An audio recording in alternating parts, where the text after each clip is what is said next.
Hello everybody, मैं हूं Rajeev. Welcome to yet another video of फिनफ्लिट। हम में से ज़्यादातर इन्वेस्टर अपने पैसे को ऐसी जगह इन्वेस्ट करना चाहते हैं जहां पे उन्हें बेहतर रिटर्न भी मिल सके, साथ ही साथ हमारा इन्वेस्ट किया हुआ पैसा भी सेफ रहे। तो आज की इस वीडियो में जानेंगे हम आरबीआई सेविंग बॉन्ड्स के बारे में। आखिर आरबीआई सेविंग बॉन्ड्स होता क्या है, आरबीआई सेविंग बॉन्ड्स में अप्लाई करने की क्या एलिजिबिलिटी है, आरबीआई सेविंग बॉन्ड्स की क्या मैच्योरिटी पीरियड है, इस बॉन्ड की क्या नॉमिनेशन फैसिलिटी है, इस बॉन्ड में हम कितना मैक्सिमम और कितना मिनिमम अमाउंट इन्वेस्ट कर सकते हैं, आरबीआई सेविंग बॉन्ड्स में प्री मैच्योर विड्रॉवल करने के क्या नियम है, इस बॉन्ड में इन्वेस्ट करने पे हमें किस तरह का टैक्स बेनिफिट देखने को मिलता है, इन सभी बातों को हम डिटेल में चर्चा करेंगे। चलिए वीडियो को शुरू करते हैं। सबसे पहले हम जानते हैं कि आरबीआई सेविंग बॉन्ड्स होता क्या है। तो जैसा कि हमें नाम से पता चल रहा है कि ये बॉन्ड आरबीआई के द्वारा इशू किया जाता है और इस बॉन्ड को आरबीआई के अलावा कई गवर्नमेंट बैंक्स और कई प्राइवेट बैंक भी इशू करती है, जहां पे सरकारी सिक्योरिटीज रखी जाती है। क्योंकि ये बॉन्ड आरबीआई के द्वारा इशू किया जाता है तो यहाँ पे सेफ्टी और सिक्योरिटी का तो कोई सवाल ही नहीं पैदा होता है। अब जानते हैं कि आरबीआई सेविंग बॉन्ड्स में अप्लाई करने की क्या एलिजिबिलिटी है। तो आरबीआई सेविंग बॉन्ड्स में कोई भी भारतीय जिनकी उम्र 18 वर्ष है, उनमें आप individual account, joint account, minor account, इनमें से कोई भी एक अकाउंट ओपन करवा सकते हैं। माइनर अकाउंट कोई भी पेरेंट के द्वारा ही ऑपरेट किया जा सकता है, लेकिन यहाँ पे ध्यान देने वाली बात यह है कि यहाँ पे एनआरआई को इन्वेस्टमेंट करने के लिए योग्य नहीं माना जाता है। अब जानते हैं कि इस बॉन्ड में हम कितना मिनिमम और कितना मैक्सिमम अमाउंट इन्वेस्ट कर सकते हैं। तो इस बॉन्ड में हम मिनिमम 1000 रुपये से अपनी इन्वेस्टमेंट की शुरुआत कर सकते हैं और मैक्सिमम इन्वेस्ट करने की यहाँ पे कोई भी लिमिट नहीं रखी गई है। लेकिन यहाँ पे ध्यान देने वाली बात यह है कि आप जो भी इन्वेस्टमेंट करेंगे 1000 रुपये से अधिक, वो इन्वेस्टमेंट 1000 रुपये के मल्टीपल में होनी चाहिए। जैसा कि अगर आपको 1000 रुपये से ज़्यादा इन्वेस्टमेंट करना चाहते हैं तो आपको 2000, 3000, 4000 या अपनी सुविधा के अनुसार आरबीआई सेविंग बॉन्ड्स में इन्वेस्ट कर सकते हैं। अब जानते हैं कि इस बॉन्ड की क्या मैच्योरिटी पीरियड है। तो आरबीआई सेविंग बॉन्ड इशू करने की डेट से लेकर 7 सालों के लिए लॉक कर दिया जाता है। अब यहाँ पे आपको ध्यान रखना होगा कि ये सेविंग बॉन्ड सीनियर सिटीजन के लिए भी इशू किए जाते हैं और उनके लिए यहाँ पे कुछ अलग से नियम है।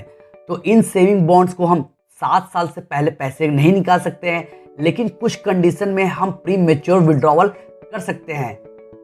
अब जानते हैं कि इस बॉन्ड में इन्वेस्ट करने पे हमें कितना रेट ऑफ इंटरेस्ट देखने को मिलेगा। तो आरबीआई सेविंग बॉन्ड में इंटरेस्ट सेविंग अकाउंट और एफडी से कहीं ज़्यादा बेहतर है।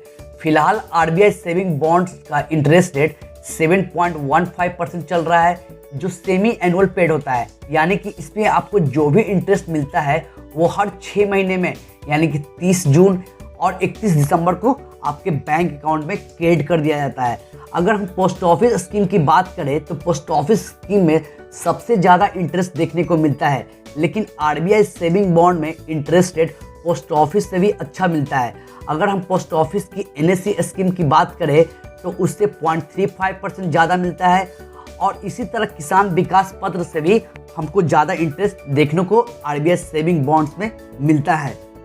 अब जानते हैं कि इस बॉन्ड में प्री मैच्योर विड्रॉवल करने के क्या नियम है।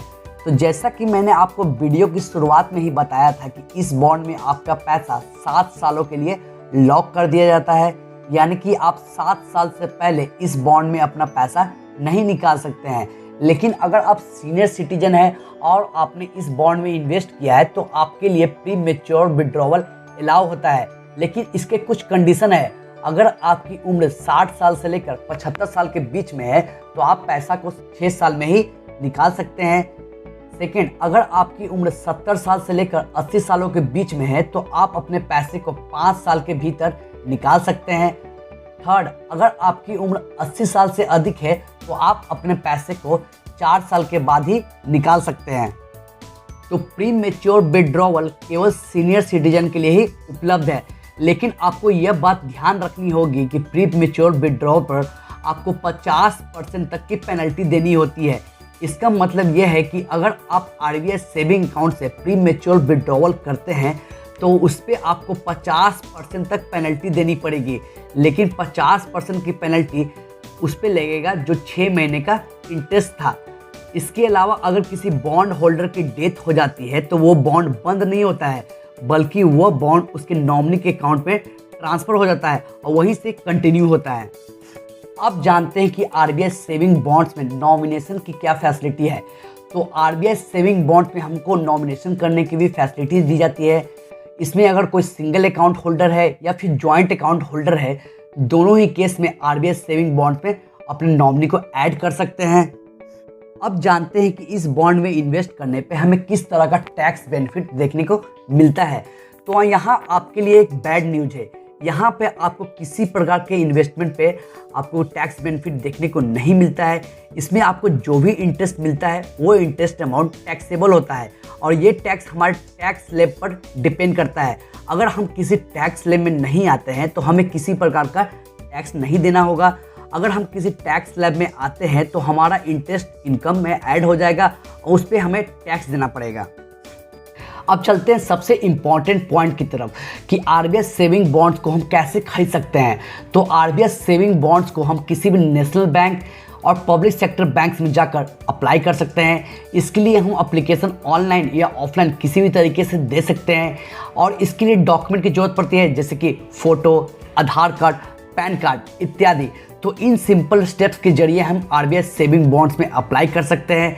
इसके साथ ही साथ आरबीआई सेविंग बॉन्ड्स को हम इलेक्ट्रॉनिक फॉर्म में भी खरीद सकते हैं, जो कि हमारे बैंक अकाउंट में डाल दिया जाता है, जिसको हम बॉन्ड लेजर अकाउंट भी कहते हैं। अब जानते हैं कि आरबीआई सेविंग बॉन्ड्स में हमें क्यों इन्वेस्टमेंट करना चाहिए। सबसे पहला है, ये बॉन्ड आरबीआई के द्वारा इशू किया जाता है, जिससे हमारा कैपिटल और इंटरेस्ट दोनों ही सुरक्षित है। सेकेंड है, ये बॉन्ड में इन्वेस्ट करने पे आपको सेविंग अकाउंट, एफडी और बहुत सारी सरकारी स्कीम से ज़्यादा रेट ऑफ इंटरेस्ट देखने को मिलता है। थर्ड है, हम अपने इन्वेस्टमेंट यहाँ पे 1000 रुपये से शुरू कर सकते हैं। अब जानते हैं कि इस बॉन्ड में हमें क्यों इन्वेस्ट नहीं करना चाहिए। तो इस बॉन्ड में उन व्यक्ति को इन्वेस्ट नहीं करना चाहिए जो टैक्स बचाना चाहते हैं, क्योंकि यहाँ पे इन्वेस्ट करने पे आपको किसी भी तरह का टैक्स बेनिफिट देखने को नहीं मिलता है। साथ ही साथ यहाँ पे आपको जो भी इंटरेस्ट मिलता है वो इंटरेस्ट अमाउंट टैक्सेबल होता है और आपकी इनकम में ऐड कर दिया जाता है। तो अब जानते हैं आरबीआई सेविंग बॉन्ड्स के कुछ इंपॉर्टेंट पॉइंट के बारे में। तो ये बॉन्ड सेकेंडरी मार्केट में ट्रेड करने के लिए एलिजिबल नहीं होता है। साथ ही साथ इस बॉन्ड में केवल बॉन्ड होल्डर ही नॉमिनेशन फाइल कर सकते हैं। थर्ड, ये बॉन्ड ट्रांसफ़र नहीं की जा सकती है, केवल बॉन्ड होल्डर की डेथ होने पर ही ये बॉन्ड नॉमिनी को ट्रांसफ़र की जा सकती है। तो आपने इस वीडियो में जाना आखिर आरबीआई सेविंग बॉन्ड्स होता क्या है, इस बॉन्ड में इन्वेस्ट करने पे क्या एलिजिबिलिटी है, इस बॉन्ड की क्या मैच्योरिटी पीरियड है, इस बॉन्ड में इन्वेस्ट करने के क्या प्री मैच्योर विड्रॉवल है और इस बॉन्ड में इन्वेस्ट करने की क्या मिनिमम और क्या मैक्सिमम अमाउंट है। तो आपको ये वीडियो पसंद आया तो हमारे चैनल को लाइक करें, शेयर करें और सब्सक्राइब करें। मिलते हैं अगले वीडियो में।